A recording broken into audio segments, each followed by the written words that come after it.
Welcome back to part two of our two-part 2017 predictions that we've got going on here for Smark Out Moment Smack Talk podcast for the week. We just took care of the one to watch, which is multiple different people that could be the one to watch for this year, different people that we think are going to have breakout or standout years.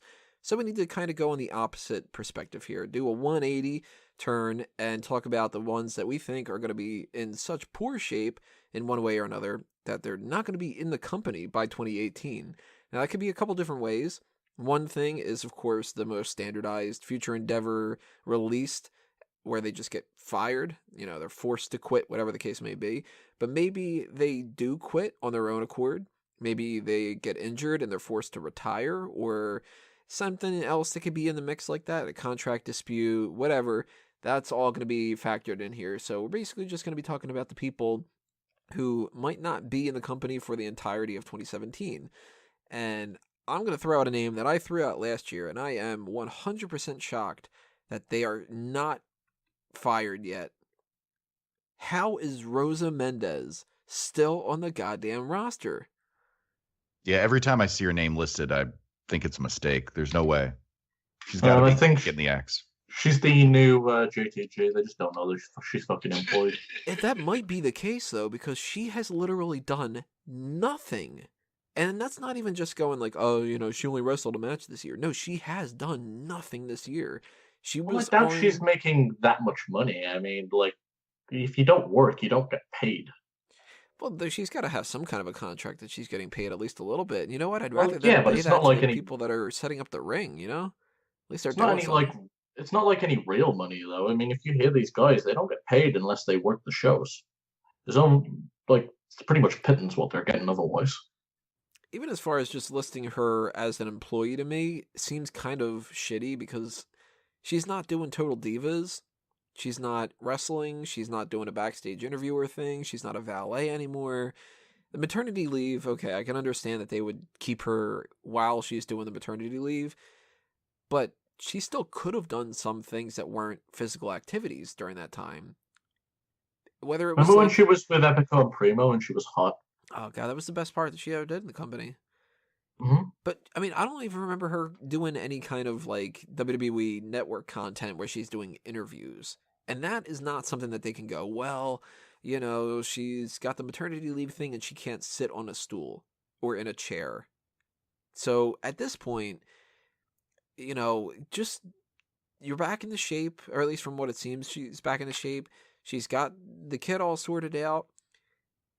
Just either get released and move on to another career, modeling, or be a stay-at-home mom. That's the best thing that she could do if she is able to, so she can raise her kid the right way and stuff, instead of, you know, being touring all the time with WWE and stuff. But she has to be released this year. It has to be an instance where her contract comes up and they don't renew it.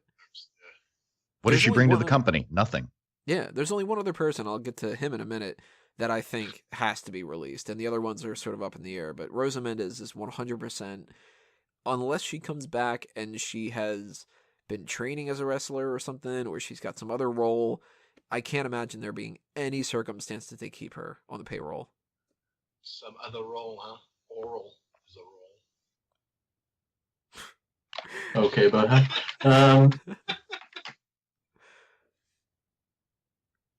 Anybody want to go next, or should I pitch my other guy that I think is a guarantee? Go on. What do you got? Tyson Kidd. I got Tyson Kidd. Nope, not until he's clear. Not until he's healed up. They won't do it. You don't think that they're going to just kind of let his contract expire? Nope, they don't want the press. At least not till that fucking lawsuit goes away. I got a feeling with Natalya being in the company, Tyson Kidd would be willing to admit that he just can't wrestle anymore, and it wouldn't be a problem. You know, like he just kind of bows out gracefully. On Twitter, he's pissed off because he thinks they're trying to hide his situation. Oh, really? Mm-hmm. So I don't think they're going to release him. I think they're just going to keep him under contract so things stay smooth with Natty, and so that he doesn't jump on this lawsuit that WWE is currently combating. I'm surprised he's not an NXT commentator or something, to be fair. I just changed your opinion, didn't I? Not so much that I would take him off my list, but now it's not as much of a guarantee, yeah. I can't see him doing commentary, though, Sean. He's not charismatic. Well, then they've put other people in there. Fucking Mike Adamle was in there, so and Todd Oh, Grisham. they just fucking signed Nigel David McGuinness, and I Otunga. can't stand him as a commentator. I was about to say Otunga. Could Kidd potentially work in some kind of like trainer role without actually stepping in the ring, you think? I'm not seeing it. Did he get injured? I mean, like, just not being able to wrestle with the other people. Like, Take bumps. Like, does Regal take bumps? Regal can take bumps from what I know. I think he's okay. What about... He's taken minimal bumps lately. Brookside, does he take bumps? He should be able to take bumps. I doubt he does. I imagine he gets like a younger guy to do them. Because maybe Kidd would be one of those, like, advisor roles kind of thing. That could be a way for them to keep him in, because he is a good wrestler, so he could do that. He's certainly not going to teach them how to, like, work on their character development or to, like, do any of that kind of stuff, but he could be a valuable asset maybe like that, as long as it's not a whole physical problem with that kind of side of things, but yeah, all right, he's not a guarantee. Let's toss out some other names there. What you got, Kalen? Anybody that stands out to you as somebody who could be fired or released or anything else like that this year? Well, we brought it up in the other podcast. Hideo Itami, I think, is a name that I would not be surprised if he were no longer with the company a year from now. And it's so disappointing too, because he had such presence behind him when he made his debut not that long ago. And he was in that thing with Finn Balor, and it was a really good match. And then he got injured, and he was away for 2 years or something like that, it seemed. And now there's a counter argument being thrown around as to why that shouldn't be a strike against him, and I want to see if you guys think there's any validity to it. The last injury he got was because he was wrestling some new guy in the NXT roster, and people are arguing at this point he should be on the main roster and not fighting a bunch of scrubs that are going to get him hurt. I don't think that has a lot of weight to it, because who's to say he would have just gotten injured by a main roster guy, Mm-hmm. I mean, main roster people get injured all the time. Seth Rollins got injured in a match with Kane. Kane's trustworthy.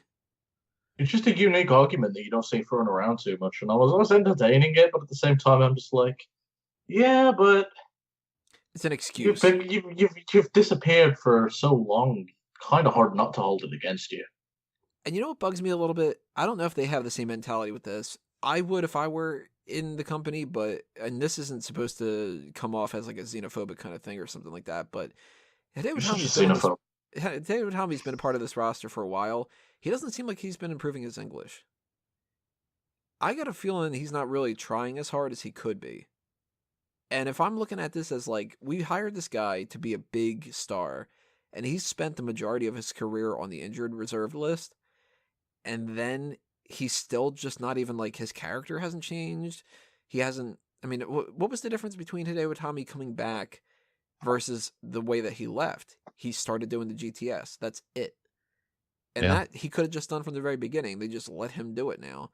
That's their language call. is complex, so maybe he just doesn't get it. But you'd think with all this time that he's had off, that would be his main focus. Right. That's not something that he can't work on.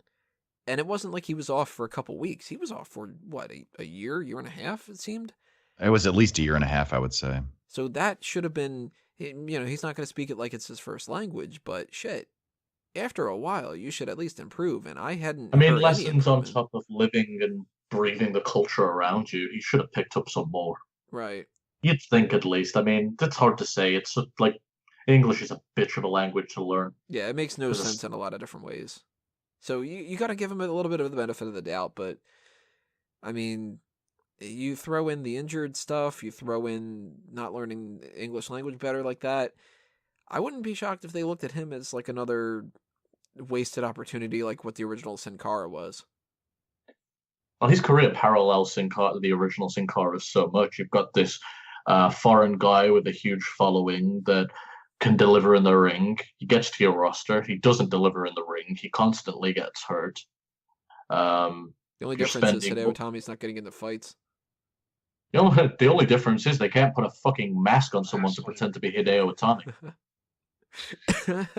They just do what we were talking about in the other podcast where Vince McMahon doesn't know because he's just like this old blind man tied to the different ethnicities and stuff, and they're like, yo, no, that was Hideo Itami, and he's like, all right, fine. Oh, you said because he's a blind old man. I was just going with the fact that he's probably a fucking racist. Yeah, that's what I mean, though. Blind as far as, like, culturally, Oh, okay, then I'll let you off the hook. but maybe even blind when it comes to eyesight. I don't know. Getting up there in age. Yeah, Hideo Itami, though, that makes a lot of sense. Caitlin, you were the one that pitched that one out, right? Yeah. Do you have any other ones that you want to toss out? Yeah, I got to say one pair that I think, I don't know what they were thinking. It hasn't worked. Darren Young and Bob Backlund. I would say at least Bob Backlund. Get him off TV right now. He's not doing anything for anybody. Bob Backlund's great, though. He's great television. Oh, I love him. I think he's great, but they are not utilizing him very well. I think he has potential there, but yeah, I don't like what they're doing. What's a little bit weird for me to tweak that Bob Backlund might not is if they transition him to just a standard ambassador role and he's still technically under contract. You know what I mean? But I'd be okay with that. Yeah, he could get like on a Legends deal like Jerry Lawler's going to be. Right. I don't think that Backlund will actually be on screen towards the end of 2017, though. Honestly, I wouldn't be surprised if he's already on just a Legends deal where they just bring him in when they want to. Maybe. He's probably not even under a full-time contract. I would doubt that he'd be doing like live events and stuff. That's a little bit too much for somebody that old. But he's definitely on my list. Another person that I think technically you can count it, although it's not really like a release. Chris Jericho at some point is going to leave. We know that. But weren't we saying that this time last year? Yeah, but I mean, he's even said he's going to leave when he doesn't want to do it anymore. He's got that benefit of just being able to come and go as he pleases, and right now he's having a good time. Didn't they actually book a Fozzy tour though for after WrestleMania? I think that's what I hear. Yeah, so yes, but is anyone going to actually turn up for a Fozzy concert? I mean, all 10 of their fans are going to be disappointed if he cancels, but I mean, he only dabbles with the stuff.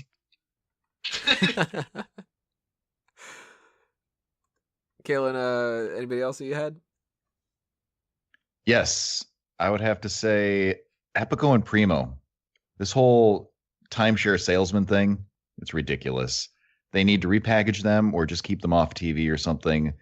Their status as jobbers right now isn't helping them. It's not helping the people they face because anybody can beat them. It doesn't matter. It doesn't really benefit anybody. Besides Epico and Primo, I'd also have to say the Vaudevillains. What the hell happened to those guys? I wouldn't go the full Vaudevillains, but I definitely think Simon Gotch could be on the chopping block. I think you're making up a lot of that hate on Simon Gotch in your own head. I hope that's you want to know why he you want to know why he takes all the pins? Because psychology says the smaller guy takes all the pins. Yeah, but he's getting treated like shit though with that. Like he got eliminated from that Royal Rumble, or not the Royal Rumble, the Battle Royal within like 3 seconds flat.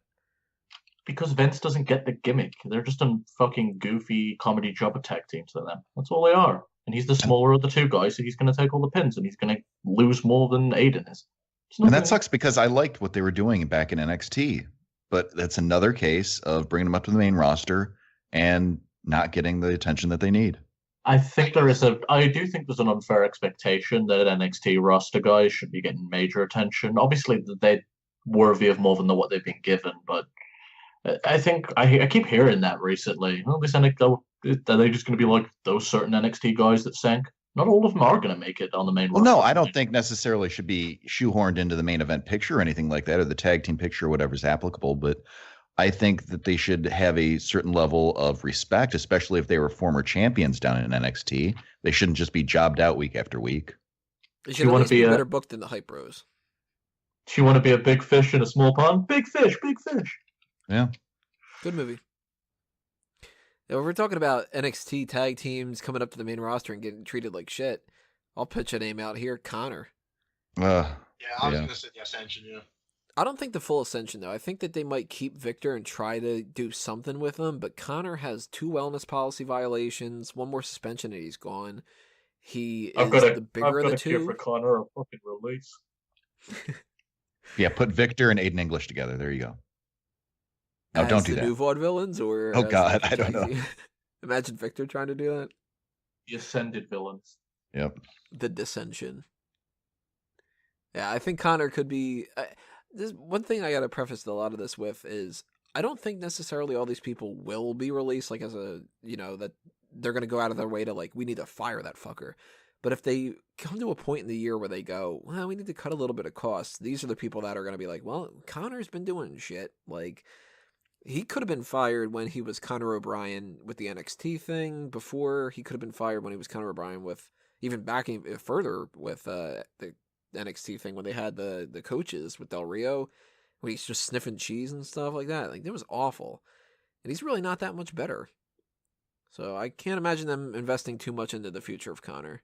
Now, the 2 wellness policy violations are like the big red flags out of everything. And Victor, he's kind of just getting treated like crap by proxy, I think, a little bit of that. Kind of like in English a little bit, like we were just saying. Sean, you got anybody? So you agree that you did just make it all up and Aiden English is just getting jumped at as much? Cool, got it. I got a few names out there. You want to tell him? Titus O'Neil. I reckon he's gonna be gone. Yeah, he's gonna. I just don't think he's got a place on the roster. Apollo Crews. I think he's another one that's floundered. I can see them. That's just a failed project, in my opinion. And Blake and Murphy. That's a little tough. I don't think Blake and Murphy are going to go, but Blake might. I think Murphy's going to come up to the main roster, actually. Which one's shagging Alexa Bliss? Murphy. Then Murphy's going to have the job. Oh, he'll job. He'll be one of those people that moves up to the main roster and just becomes a jobber, I think. Blake is with Sarah Lee, and they released her, but I think he's going to stick around in NXT at the very least. Because they're not a tag team anymore, so they don't need to bring them both up at the same time. I don't know. I think you're going to see a year of very, very few releases. I could see that being the case. Just because of the draft and how often the injury rates been. I just think they're going to be very hesitant to let anyone go. Yeah, the rosters are very thin.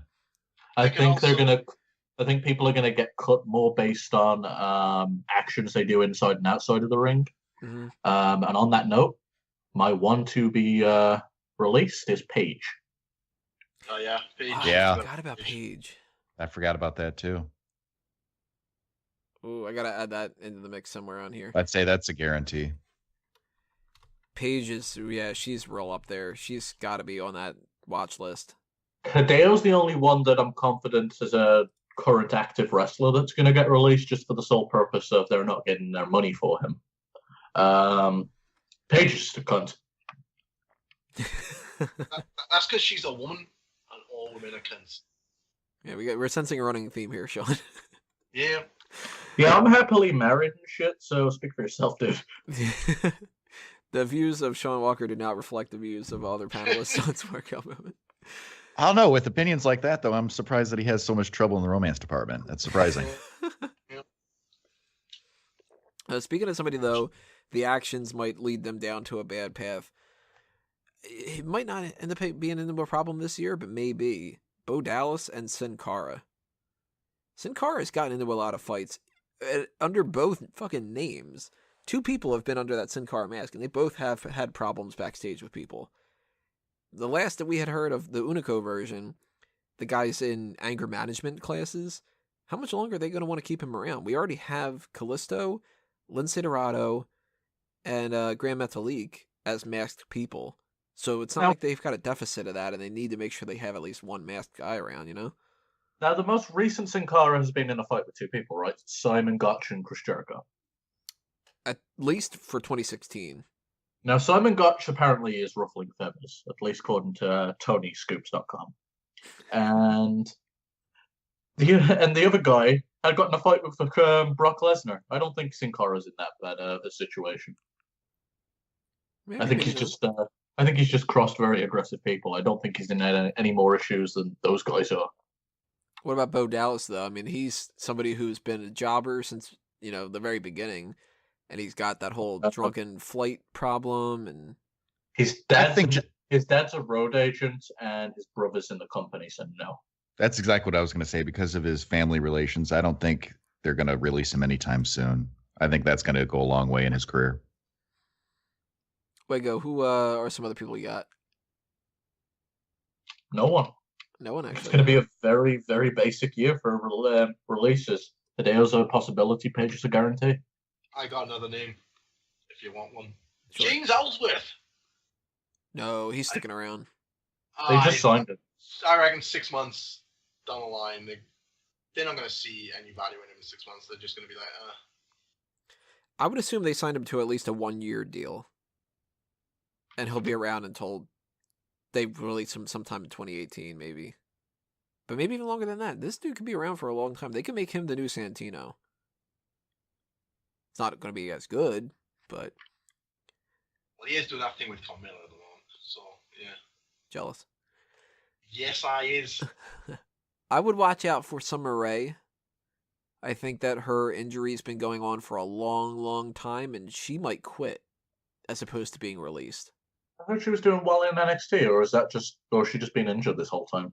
No, she's been completely just off with an injury. She hurt her neck or something. She's pretty talented, though. I'd hate to see her get released. I think she's a very underrated performer. You'd pay to see her get released? How does that make any sense? Did I say that? Yeah. You'd pay to see her get released. No, I said I'd hate to see her get released. Oh, it sounded like pay. That's what I thought too. I'm still thinking to myself, I did not say pay. I mean, rewatch it, Wiggle. Rewatch it. I might listen to it. See, I subscribe at the same time. I subscribe to the iTunes feed, which you can all do, and leave a review. Yes, you should. And that review better be positive. If you're thinking about leaving a negative one, don't leave a review. So if you're a woman, don't leave a review, because at this point, Sean's probably offended you. Yeah, that's true. You can direct all hate towards Shaughnessy2K37 at Twitter. No, they can't, because I don't think anybody knows how to spell Shaughnessy. Or you can just do what everybody else has been doing recently and text in my WhatsApp on 07583022147. Without looking to anybody that's never gone and checked out Sean's stuff, just type Shaughnessy how you think it's spelled. Yeah, leave that comment.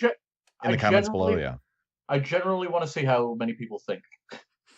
I think there's an N in there somewhere. Like, I have no fucking idea. Pretty sure there's a 4, too. SHAUGHNESSY. Yeah, and that'd be great if they could fucking hear you, dude.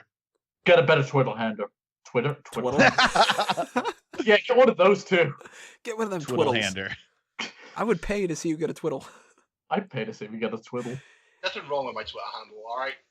Yeah, except nobody can fucking spell it. I don't give a fuck. No way then I'm anonymous online, right? Tell us out another name here. I think we could have a Cal Bishop situation when it comes to Sawyer Fulton. That guy's been going through a bunch of different gimmicks in NXT and none of them have worked, and now he's injured again. They put him into Sanity, and very quickly into Sanity he gets injured and they need to replace him with Big Damo or Big Damo. I don't know how to pronounce that for sure. So Sawyer Fulton, they might just kind of cut the ties and just go, look, dude, we tried over and over again. You're not getting anywhere. Fuck you. You're done. And maybe the same thing for Angelo Dawkins, because he's going nowhere either. And those two were a tag team for a while, so they could have been just paired up as like those two guys that are going to go nowhere in the next bunch of years. But I think that those are two people that can end up being the case. I still got to go with my number one out of everybody is Rosa Mendes. Now that we did the whole discussion about Tyson Kidd, and I forgot about Paige. I think Paige might be number 2. Tyson Kidd might be number 3. I don't know. But Hideo Itami's in that mix too. So if you had to pick one person for sure that you would say, Wego, you've got Paige was your guarantee, right? It's easy. I don't even think there's a competition between her and Rosa. And Sean, your one guarantee? My one guarantee probably will be Tyson O'Neill. Tyson O'Neill? Yeah, who's that? I'd hope Tyson. Like, that's one guy I'd love to see off TV, or at least on developmental, so I don't have to watch him on the main roster. Is that Titus O'Neill or Tyson Kidd? Tyson O'Neill. Tyson O'Neill. You're going to find him on Twiddle. Yeah, on Twiddle. Titus O'Kid. Kaylin, who's your number one to watch out for as far as Future Endeavors forecast goes?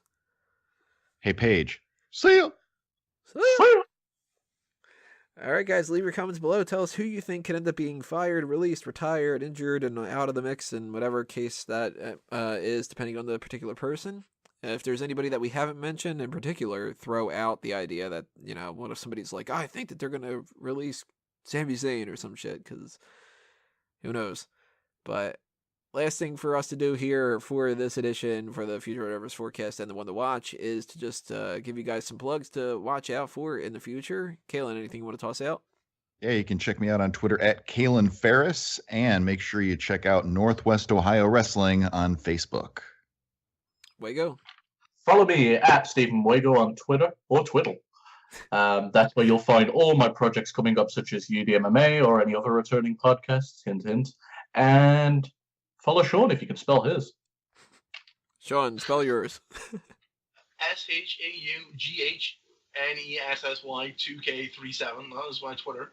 And you sure you sounded hesitant? Yeah, I have to think when I'm spelling it. Right? It's a very long word. And Twitch, I'm going to be streaming Resident Evil 7 and Simpsons Hit and Run this week. So check me out on that. Yeah, your fucking mic gets clearer as you say your plugs. Imagine that. Well, I learned how to point it. What bird? Alrighty, for my side of the plugs, everybody check out everything on fanboysanonymous.com. Hit up the YouTube channel, subscribe to that over there, as well as the Facebook and Twitter accounts. Go to smarkoutmoment.com for more articles and everything else that we have just on the website side of things. As far as the YouTube channel goes, subscribe if you haven't already, and hit that little bell notification as well. That way you'll know exactly when we upload new videos, because I'm not too sure when we're going to figure out this whole reformatting the schedule thing, but that's the best way to ensure that you get notified of when we do post new videos, whenever that is. Next week, we're going to be doing our usual hot tags and IWC outreach, but our main event is most likely going to be a Smark announce table. We're going to do an audio commentary for the 1997 Royal Rumble, so stay tuned for that if you're interested in hearing us talk about anything else that's happening during that whole stretch of time. And mailbag questions are going to be coming up, I think, the week after that, as well as probably a Sporkle quiz. So that's some stuff to look forward to before we get into our predictions for NXT TakeOver San Antonio and the Royal Rumble. Hopefully going to do another Royal Rumble predictions contest. Haven't sorted that out yet either. We got a couple of weeks, though, to figure that out. But for now, that's going to do us in for the one to watch and the Future Endeavor forecast for 2017. This has been another Smark Out moment, and we're being counted out.